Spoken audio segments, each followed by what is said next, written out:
And welcome to another episode of The Hammer Drops. I'm your host, Leak. So today, we are going to discuss the border bill, this so-called bipartisan border agreement for security aid to our southern borders. We're going to talk about that. We're going to talk about where the money's going, how much of it is actually allocated to our borders, and we're going to discuss, is any of this money actually going to Ukraine, Israel, Gaza, or anything like that?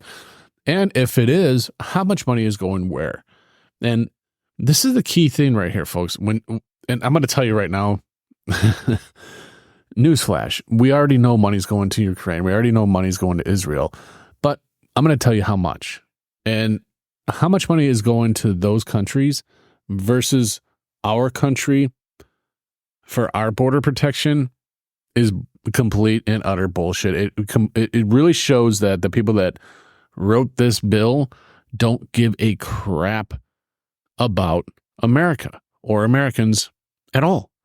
All they care about is, playing politics.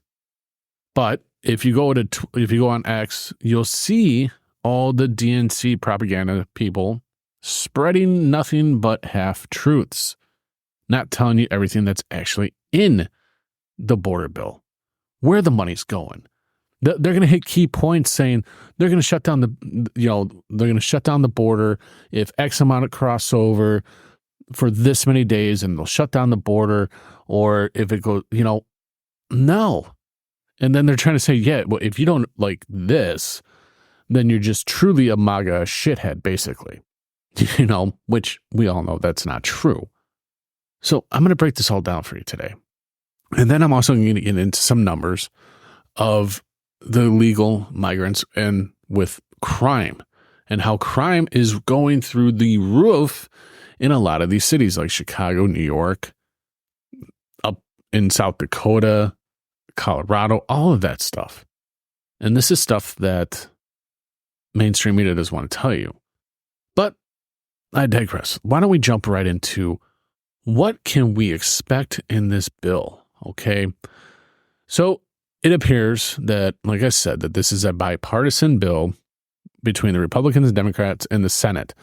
Now, Johnson, the House Speaker, has pretty much already said that this is a joke of a bill and it's pretty much dead on arrival once it hits the House.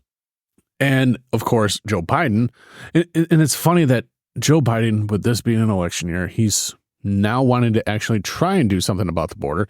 He's saying that this new bill would essentially fix the problem at the border better than what Trump had, which some of these numbers I'm going to tell you later in the show, you'll see for yourself that we were far, far better with our border and illegal immigration underneath Trump than we are with Biden. Because let's just back this up before we just jump right in, okay?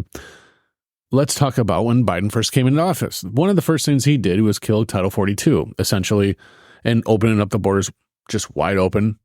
And Democrats pretty much announced that from day one, okay? And that's when it started. We have, since Joe Biden has taken office in 3 years, we have had over 6 million illegal migrants cross the border and coming all over the United States. They've been bused, they've been flown. Our government doesn't even know where these fucking people are. Let's be honest. They're just wherever. And it's when you hear some of these numbers of what their allowable is, it's essentially going to still allow a shit ton of illegals to continue to come in instead of actually fixing the problem and shutting it down. Another thing that would be nice is if you want to do a border bill, okay? How about do a border bill with nothing piggyback to it? Like no more money going to other countries. Let's focus on our border and focus on our sovereignty as a nation. But that would take a government and a president to actually give a shit about its people.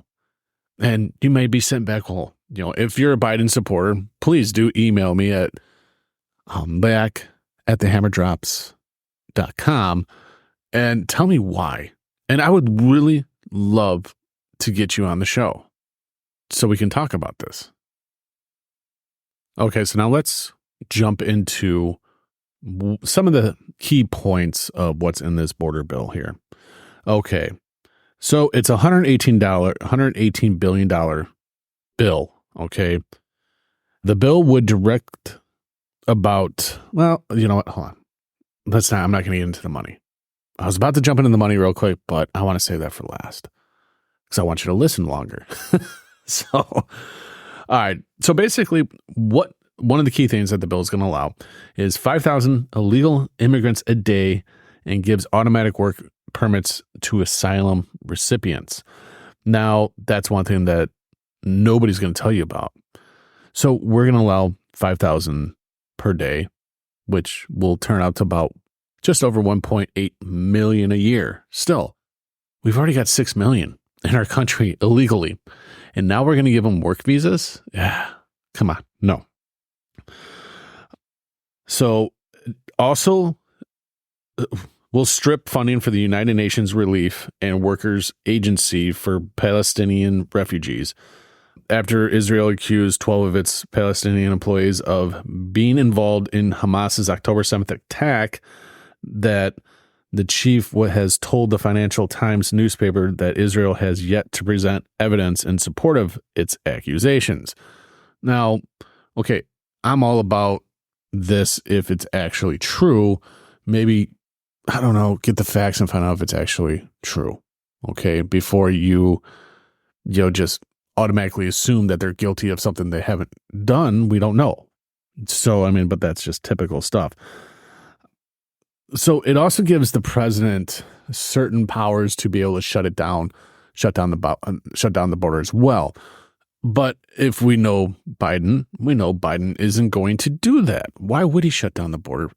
It's all part of it's all part of the whole thing that they want. It's to usher in socialism, collapse the system to usher in socialism. So, not only did Johnson say that it's pretty much dead on arrival, which is great, but I mean, just some of the stuff, let's talk about the money here real quick, because I think that's a really big thing. Now, Republican Senator James Lankford, which was one of the negotiators on the bill, said that the border likely would remain closed for at least 3 weeks as the numbers of arriving immigrants drop significantly. Those numbers aren't dropping. They're still pretty well up there per day. So I don't know what this guy's talking about. So here is where $118 billion will be going. Red Sea conflicts, $2.4 billion. The Indo-Pacific, $4.8 billion. Gaza, $10 billion. Israel, $14.1 billion. Ukraine, $60.1 billion. So between Israel, Gaza, and Ukraine, that is going to account for $84 billion. So how much do you think is left for the U.S. border? Not very much. You know how much they gave to the U.S. for border security? And that's to also build the border wall and also for, I don't know, more officers down there. $20.2 billion. That is how much these politicians think that our border matters.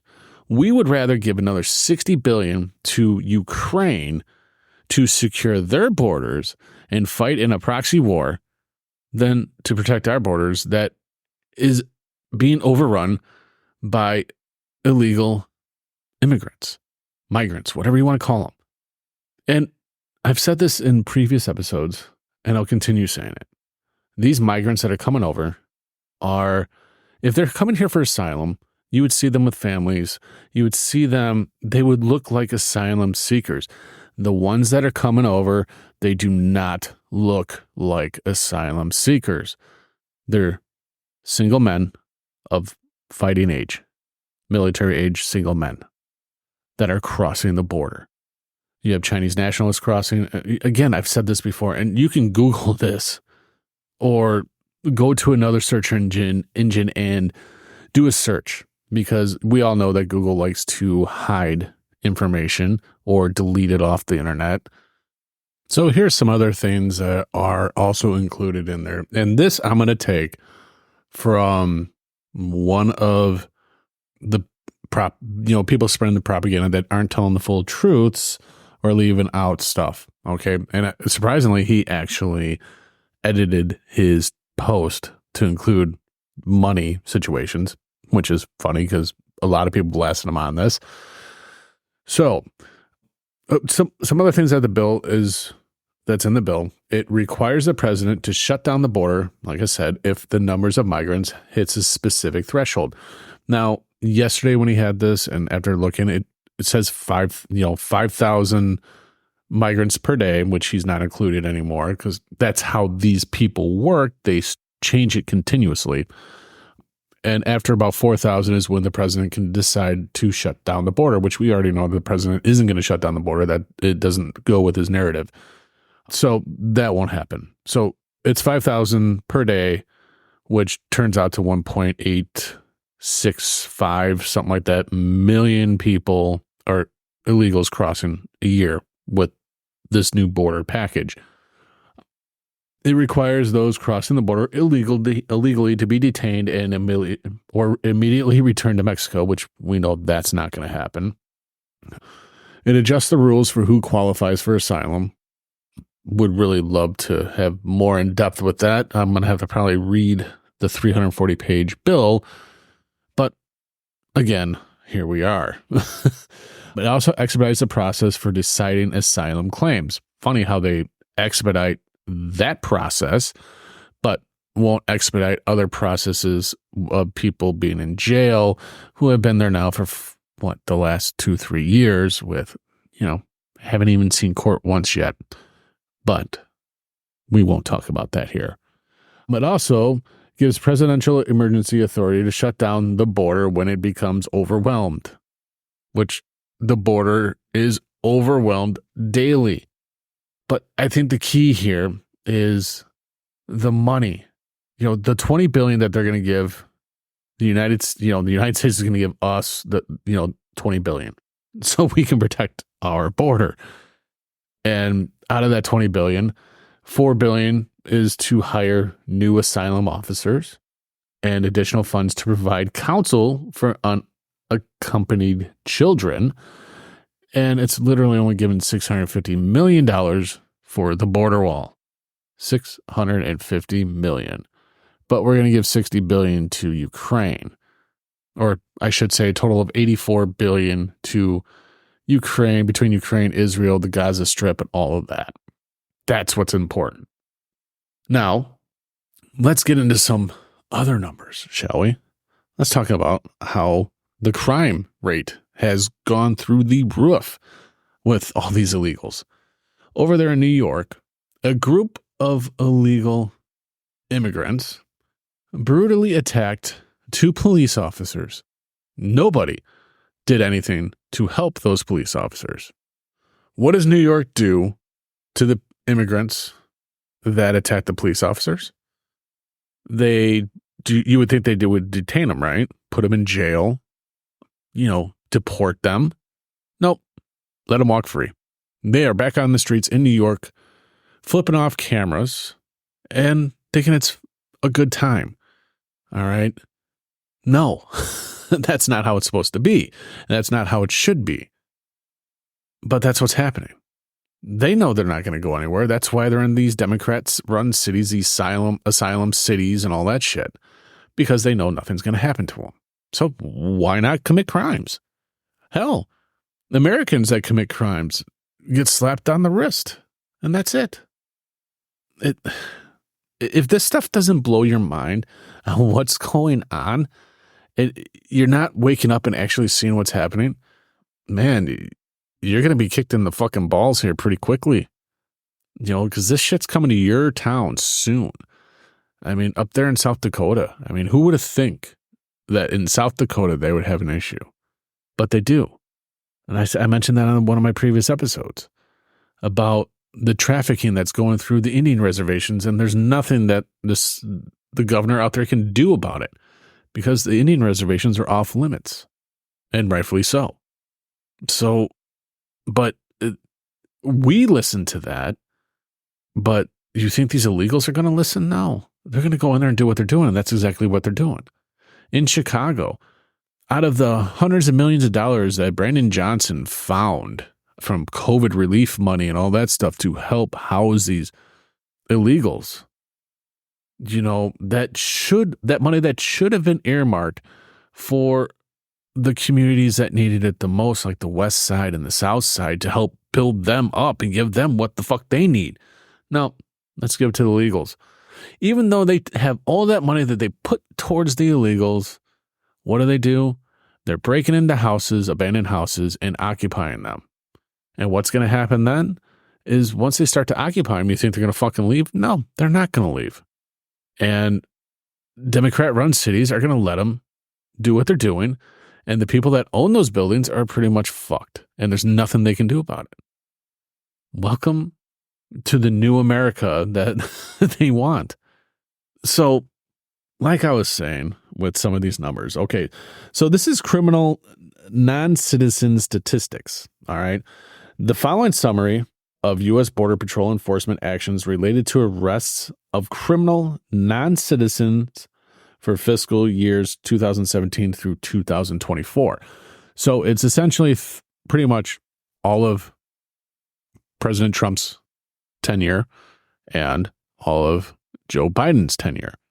So the records checks of available law enforcement databases following the apprehension of individuals may reveal a history of criminal convictions.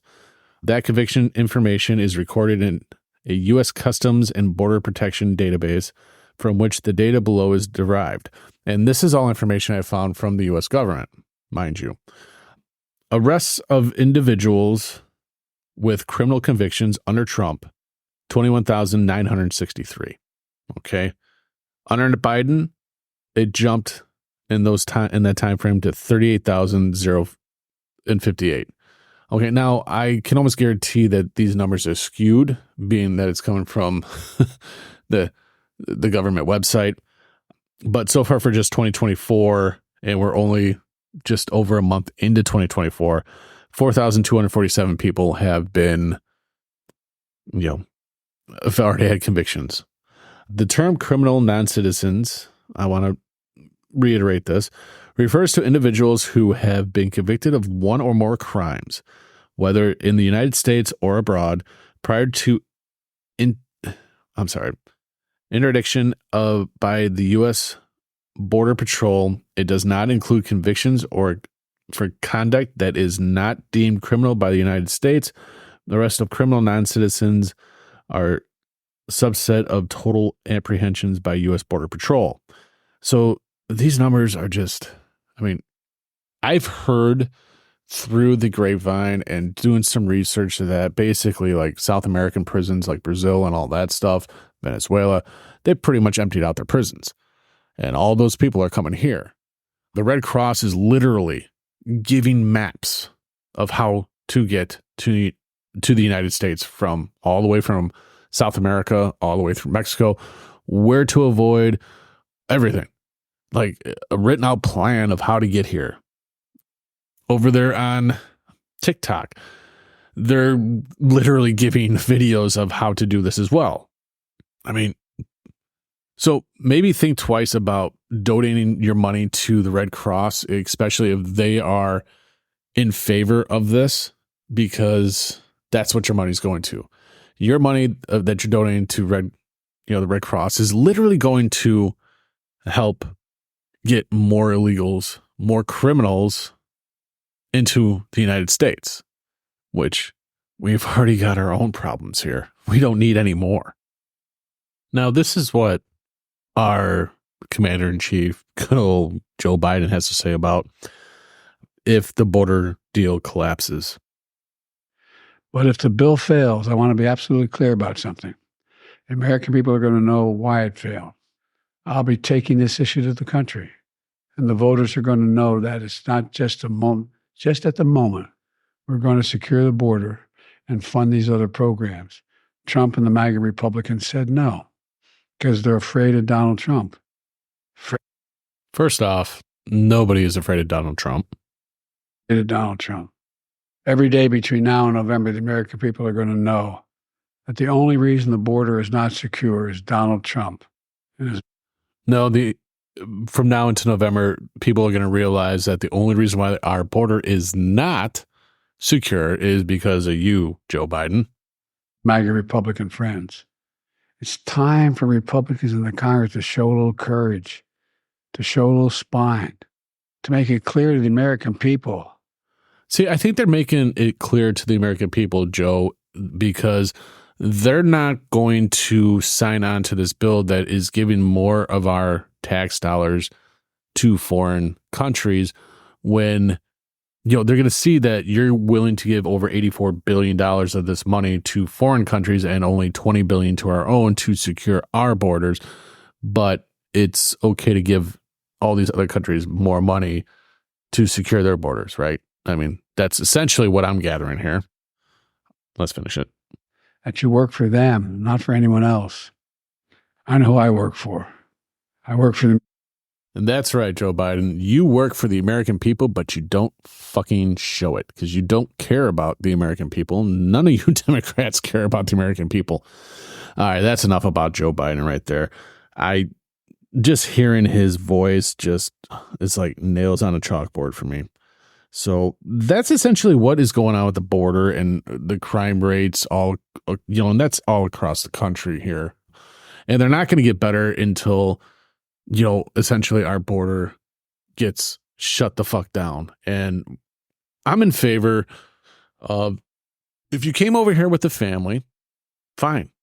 Then you're truly trying to seek asylum, truly trying to better your life. But if you came over here and you are a single fighting-aged military man, then I seriously think you need to be deported and out of our country. And that's just where I stand with that. So call me a racist, call me whatever you want, because I know I'm not. All about America first and protecting our sovereignty and our republic. Yes, republic, because that's what we are. We are a constitutional republic, not a democracy. And the sooner people realize and understand the difference between the two, I think the better off everybody might be. So, in closing, folks, keep up the fight. Don't, and it starts locally. The elections are coming up. Do your homework, because I'm going to tell you right now, you're not going to get the truth by watching the news. They're in on it. They're just going to tell you what they've been paid to tell you, and that's it. Do your homework. Vote for the right people. Let's get these jokers and these jackasses out.